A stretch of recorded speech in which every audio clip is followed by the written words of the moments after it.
You are going to hear a talk about pandas. Okay, I'm here today to talk to you all about the panda. It is a species of bear that is under great threat from the damage that humans are doing to the places where they live. The panda is a peaceful animal that has a black and white coat and is loved around the world. It is a distinctive symbol of China, and the panda has also been the logo of the WWF, that's the Worldwide Fund for Nature, since it was set up in 1961. It is a member of the bear family. They live mainly in bamboo forests high in the mountains of western China.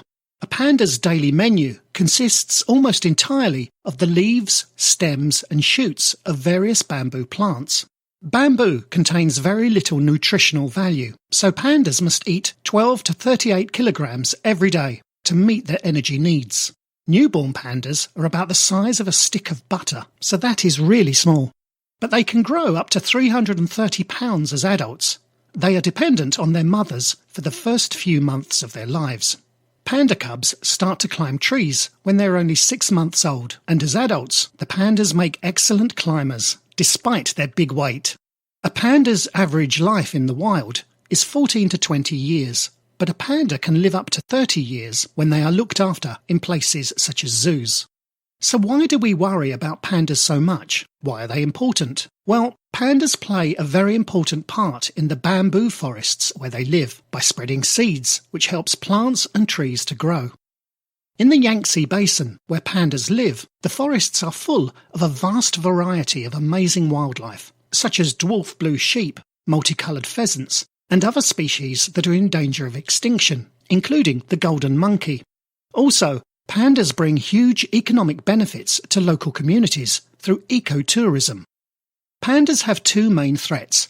The first is hunting, which is a constant concern.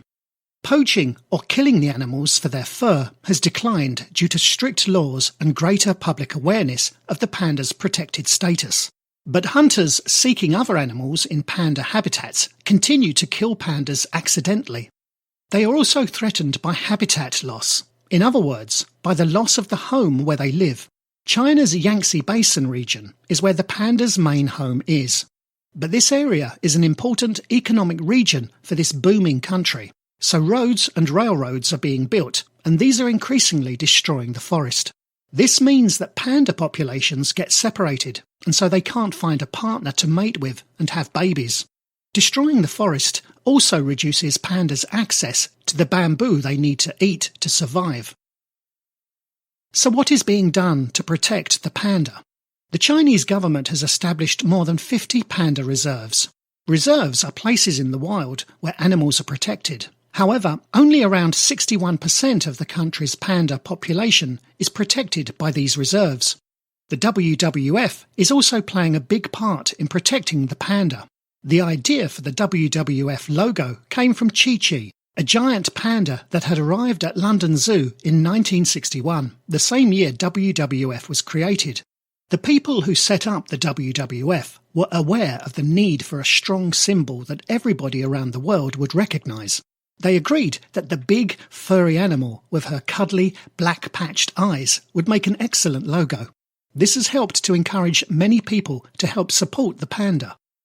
Controversially, a well-known television presenter called Chris Packham, who has hosted programmes about animals for many years on British TV, said pandas might not be worth saving. He explained that pandas are extraordinarily expensive to keep going. We spend millions and millions of pounds on this one species, but much less on others.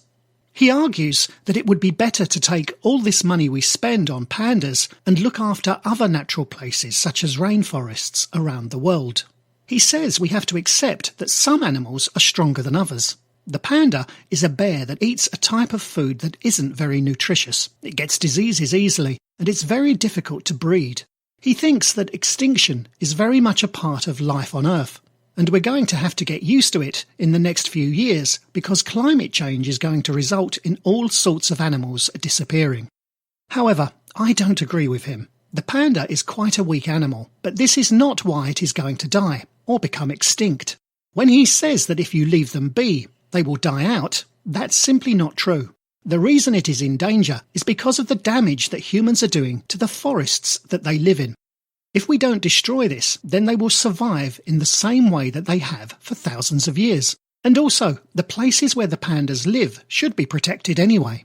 The panda shares its home with the red panda, golden monkeys, and various birds that are found nowhere else in the world. The pandas' numbers are increasing in the wild, so I don't see them dying out. Okay, I hope you've enjoyed my short talk on pandas.